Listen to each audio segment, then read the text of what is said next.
the Joint Consultative Committee. I take it everybody's got a copy of the agenda and the papers for the meeting. Indicate. So we take agenda item number 1, and if I can ask you, sorry, before we start, to remain on mute unless you're speaking. If you want to speak, indicate in the chat bar, and Leslie will let me know if I've not spotted that. So we've got a short agenda today, hoping to have the meeting concluded within an hour. So we'll try and keep to that because I know we're all busy. So agenda item number 1, declaration of interest in ethical standards in public life in Scotland. Any declarations? Okay, agenda item number 2, HR policy progress report, and I think Fiona, are you presenting on that? My colleague Linda Cullen is going to pick up this item. Thanks, Billy. Thanks, Linda. If you want to take it away. Thank you, Chair, and good afternoon, everyone. So this afternoon, I'm going to talk you through the salient points of the HR Policy Progress Report, which you've all got a copy of. And it's been produced to update the members of the JCC on where things are with regards to the review of the current managing attendance policy and to provide an update in regards to the home working scheme interim. So in terms of the review of the managing attendance policy, we're in the final consultation stages with the trade unions, and we hope to be in a position to finalise the revised policy next week and take it forward to the Finance and Resources Committee early next year for approval. As detailed at 1.1 within the report, the current policy has been in place since 2014, and whilst it provides managers with clear and robust procedures for managing attendance and supports employees with underlying medical conditions, both physical and mental health related, our absence figures remain a concern. In covering points 1.2 and 1.3, whilst overall the current managing attendance policy has been useful, it has been recognised that it is open to interpretation and there is inconsistency in its application across the services.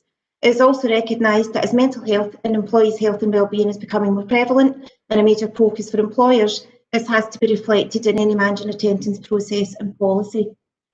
So today, as the report details at 1.4, a working group consisting of a number of stakeholders was created to review the current policy. The group completed a benchmarking exercise with other councils in Scotland to have a better understanding of how others manage attendance, and this formed the basis of our changes to the current policy and processes. Several key areas were also identified as being required to support the increased focus on health and wellbeing, and these are detailed at 1.5 of the report. 2.1.1 to 2.1.8 confirms the Council's commitment to tackling absenteeism and promoting health, safety and wellbeing across the Council. It also explains that the review of the policy will allow for a more robust and consistent approach across the Council to managing attendance and will ensure that early intervention support measures form a key part of the process. There will also be training available to managers in the new policy when it becomes available, and a suite of support documents to ensure consistency and compliance with the revised policy. And you'll all have seen it attached to Appendix 1 are the proposed key changes to the policy, which are mainly self-explanatory at this stage. So moving on to the home working scheme interim. As outlined at 1.6 of the report, the home working scheme interim was established in August of this year in response to the requirement for employees to work from home during the pandemic. The scheme was implemented following consultation with the trade unions, and employees' contracts were varied for a temporary period of 6 months from October through to March, advising that they were either a home worker or an agile worker home-based. As explained at 1.9 of the report, the home working scheme interim will be reviewed early next year as the Council assesses its position in regards to the COVID recovery and considers the future requirements of the Council. 2.2.3 of the report highlights that currently 1,875 employees are participating in the scheme, 774 of those being home worker, the remainder agile worker home-based. 2.2.6 of the report explains that participants in the scheme can purchase office equipment to the value of £100 and claim the money back. To date, less than 6% of those participating in the scheme have used some or all of the £100, and as the report details, this is mainly due to the efficient resourcing of equipment from offices. 2.2.7 of the report advises that we have agreed with the trade unions to survey those participating in the scheme on at least 2 occasions, and 2.2.8 advises that the first survey is scheduled to be issued this month, with the results being ready for analysis early in the new year. Any necessary changes to the scheme required following this analysis will be fully discussed with the trade unions. Finally, 2.2.9 confirms that the Council If the council moves towards a more permanent home working scheme, further consultation will take place with the trade unions and other appropriate stakeholders. So I realise I've went through this bit very quickly, but hopefully I've covered the main points this afternoon, but I'm happy to answer any questions. Does anybody have any questions for Linda? Yeah, I do, Marie, if that's okay. Go ahead, John, thanks. Thanks, Linda.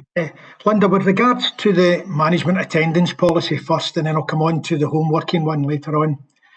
I think that there seems to be a number of problems that's arising from our members, and they're contacting the branch with regards to the pandemic situation. And I'll give you an example.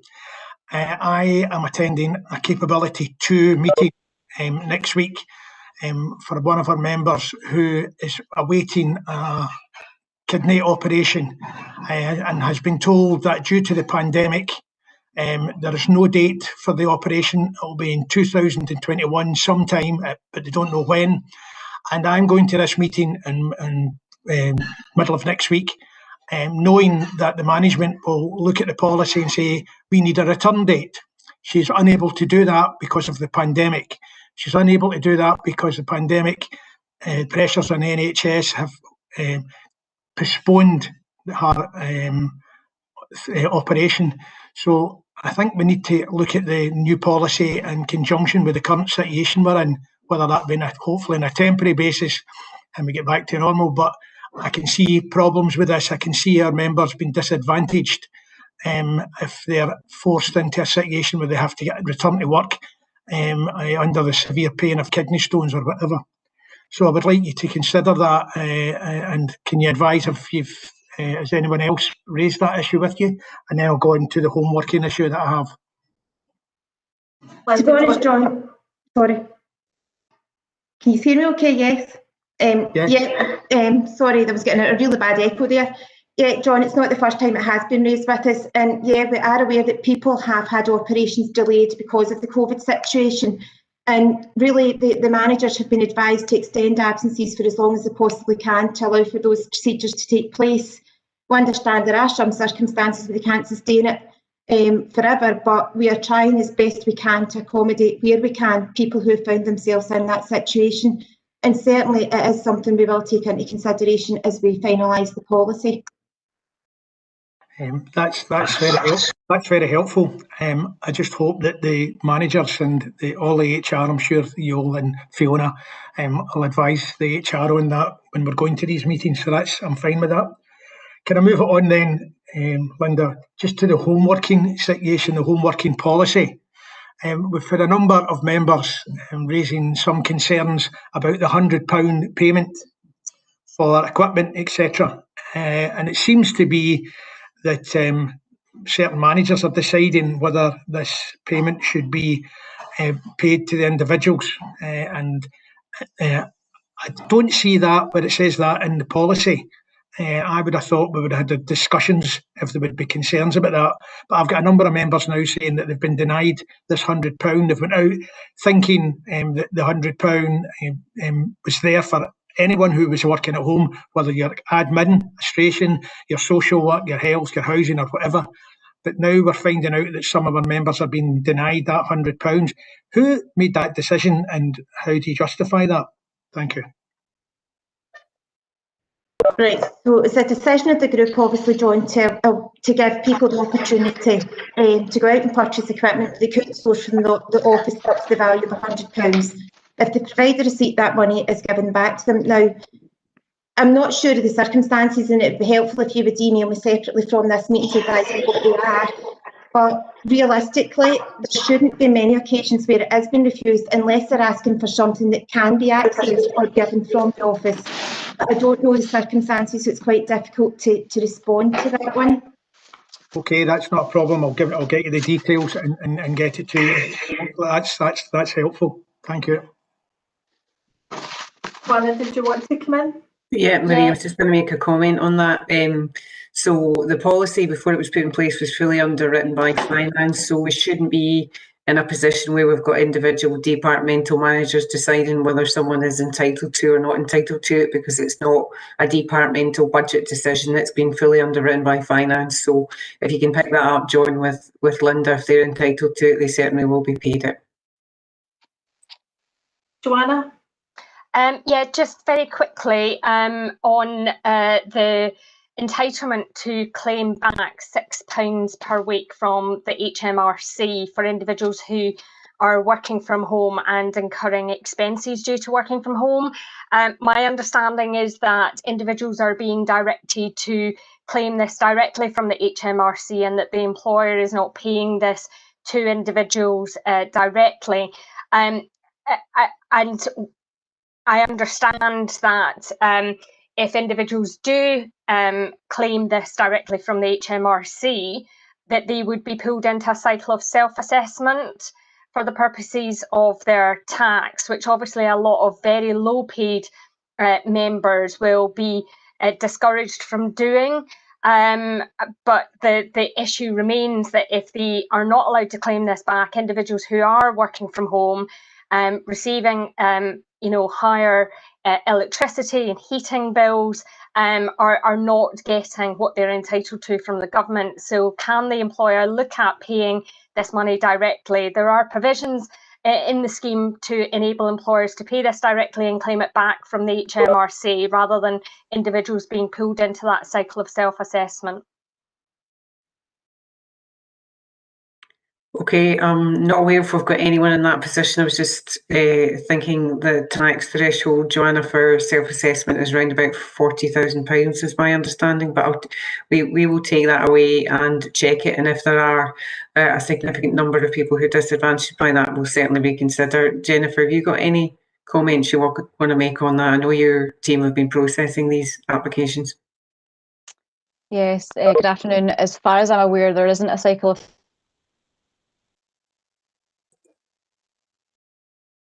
stuff come through and process it through the online portal without that requirement, but I'm certainly happy to look into it further and just make absolutely sure that that's the case, and if we need to put any additional guidance up, then we can do that well. No problem. I think that would be really useful, Jennifer. Councillor Douglas? It was, excuse me, I've just been made aware of a case. It was the same as John Watson had just mentioned. Within a locality, a social work department, because the social workers are working 2 weeks at home and a week in the office, they'd been refused the £100 to buy a chair. Does it make any difference if they're still expected to be in the office one day or they're expected 1 week at a time? Because obviously they can't take their chair with them because it's obviously the other people use it when they're not there.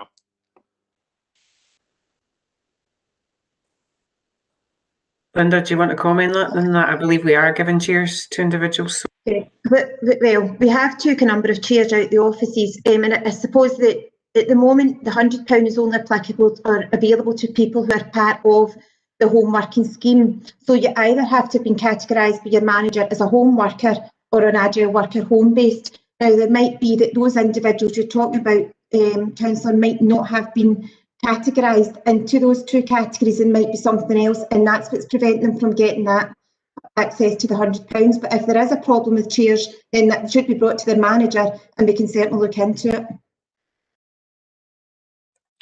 I would particularly say that, Councillor Douglas, where they need those chairs, particularly from an occupational health point of view, if they need that back support, then that's certainly something we would directly address.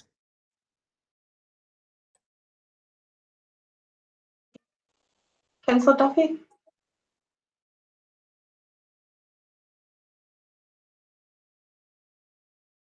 Apologies, Marie. Mute there. Problem. Is it the end of this item? Yeah. I think so, unless there's any other questions on that. So, Marie, I was going to give just a verbal update on the COVID recognition scheme. I can cover it at this point if you want. Yeah, if you could, that would be good. Thank you. Okay, just let me get this item open. Okay. So you'll be aware of the recent announcement from the Scottish Government on the payment of £500 as a COVID recognition for staff in health and social care. I just wanted to make sure that members of the JCC were fully updated on the status with respect to that. There are ongoing discussions between COSLA and the Scottish Government to establish, particularly for local authorities, which staff are included and which staff are not. Material to that for us is that there is parity between the approach that is taken in the NHS and the approach that is taken with local authority staff. We are still awaiting confirmation of, for example, elements like whether it will be paid to sort of cleaning and catering staff, so non-directly involved in healthcare staff. We understand that the NHS position is that all staff will be paid, and obviously then that is material for local authority to ensure that we get the same fairness applied as part of the Health and Social Care Partnership. I don't have full clarity as yet from COSLA. I would also like elected members to understand that we don't yet have clarity of funding. So it's material on two elements that we are, it is identified which staff are in and which staff are not, and that the funding we get from the Scottish Government then matches the staff that we obviously then pay as part of that process. So I just want to make sure you're fully aware of where we are, where we stand in that process and what will happen going forward. I also want to note as part of that, and I know there is a motion to be discussed later, but I also want to note as part of that, that throughout the period of the pandemic, the Council has always had, and the officers have always had an intention to look for a way in which we could reward all staff. And that recognises the sheer breadth of contribution that has been made during the pandemic across all levels of staff and in all different areas. That includes staff who've been redeployed to support specific asks, such as the People Support Team. We've had staff who've been redeployed to do things like Test and Protect. So there is a broad and wide variety of contribution that staff at all levels have made within this. And we had been in discussion with the trade unions who are on this call and aware of a possibility of us doing something at a local level. For a number of very complex reasons that are always associated with this kind of initiative, we have not yet been able to agree a local scheme. So I just want to say that it is our continued attention to look for something as we move forward. And that is just the update at this point in terms of from officers in terms of that scheme. So. Thank you, Fiona. Does anybody have any questions on that point?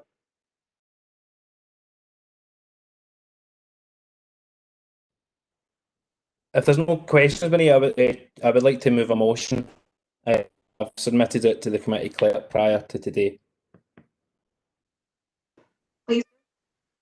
Mark, can you share the motion on screen? Yeah, I'm going to share the motion, Councillor Duffy.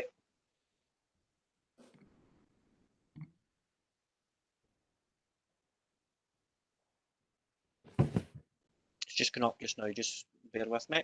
It should be. There we go.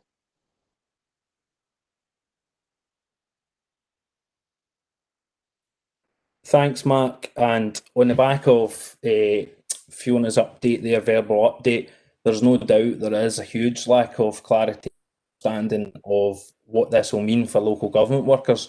So far, I've seen personally GMB, Unison and EIS rightly all demanding that the Scottish Government extend the £500 thank you payment, as it's been called, that's been offered to NHS staff to local government workers. It's right that the First Minister recognised NHS and social care workers, but it's wrong to ignore the contribution made by other key workers on the front line of public services. It appears in the First Minister, in her haste to deliver a talking point from her party conference, has forgotten the other efforts made by key workers. Workers like refuse collectors, school cleaners, pupil support workers. They're just some of the people in local government who have worked for us all throughout the pandemic, many who are amongst the lowest paid. NHS workers deserve it, social care workers deserve it, all our key workers deserve it. The Scottish Government must do the right thing, and I'd hope to get support from the JCC today for the convener and vice convener to write to the Scottish Government demanding that they issue the thank you bonus and extend the payment of the award to all staff under North Lanarkshire Council and the other local authorities. I move the motion, Chair.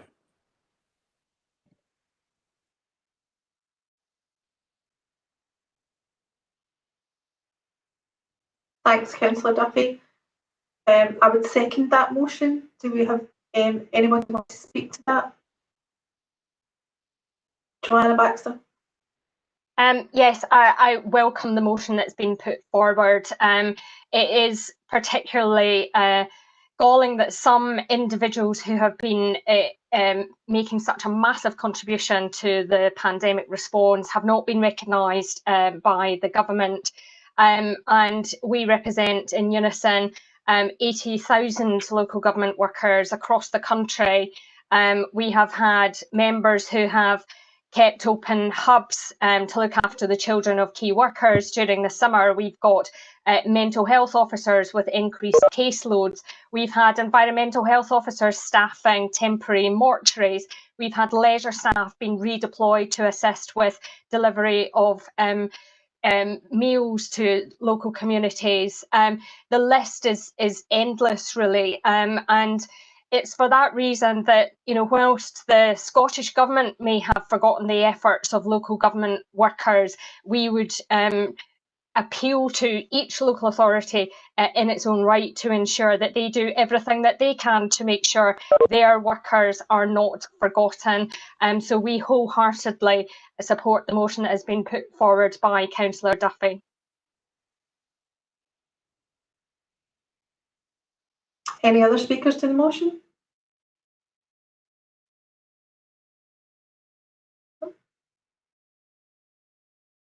Lenny, I think, Councillor, you may not be able to see in the chat bar. It looks like Councillor Douglas would like to come in.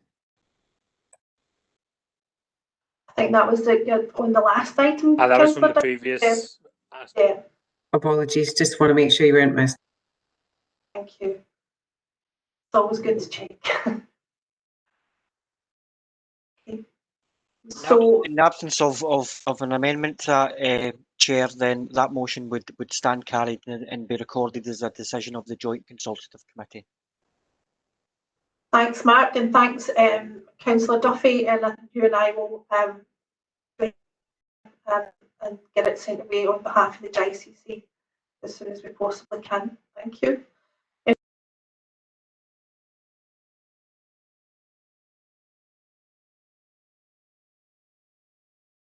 You're on mute.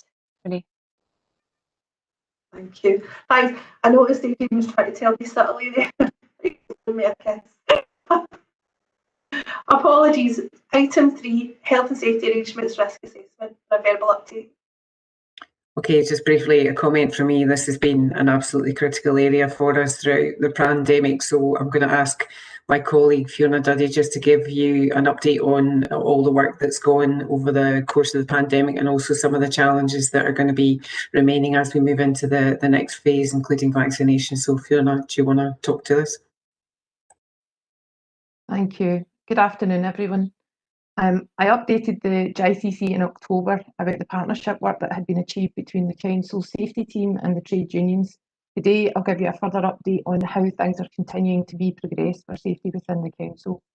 As you would expect, we now have more of a focus on ensuring risk assessments are being reviewed regularly in line with guidance, and as a matter of course, should there be an outbreak in any Council property, an outbreak is classed as 2 or more positive cases. With this focus on risk assessment, we have over the past month commenced virtual risk assessment training for anyone who may require it in their role, and to replace our previous face-to-face training courses, which obviously we can't run at the present time. We are working with ever-changing guidance, which requires interpretation and implementation in order to protect the safety and well-being of our employees and others, as well as ensuring the Council remains in legal compliance. As North Lanarkshire has had various restrictions in place, including being put into level 3 and then moved to level 4, our risk assessments have required ongoing review to reflect the guidance set out within the relevant level.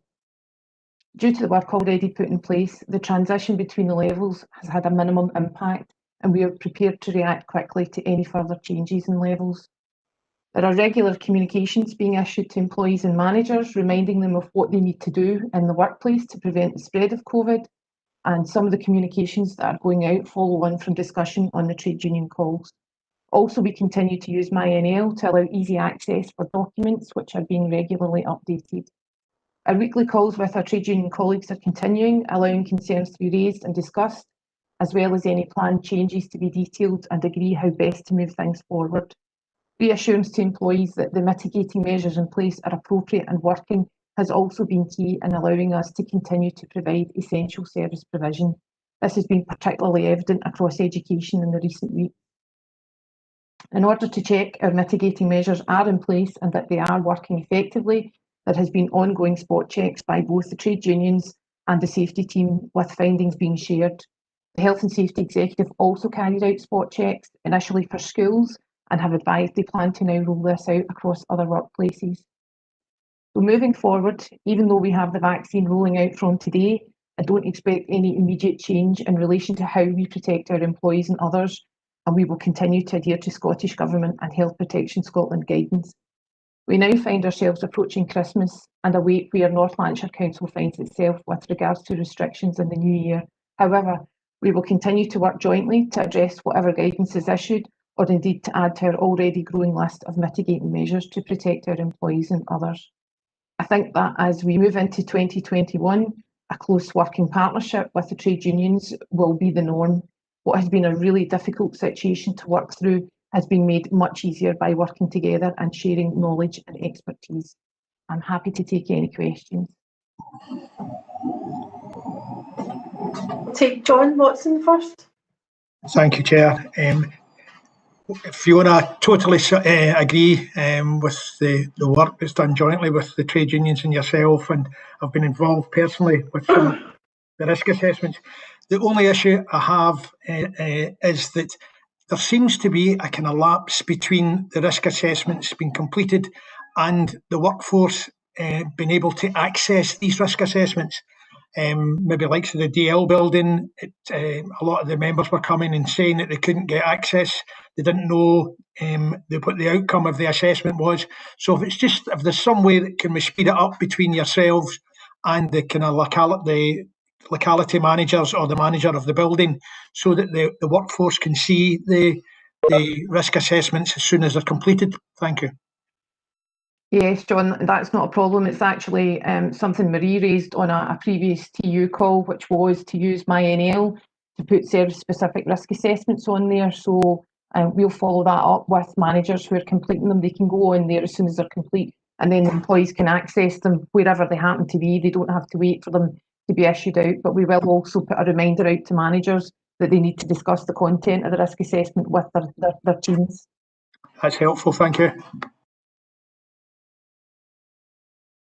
Did anybody else want to come in and ask Fiona a question on her report?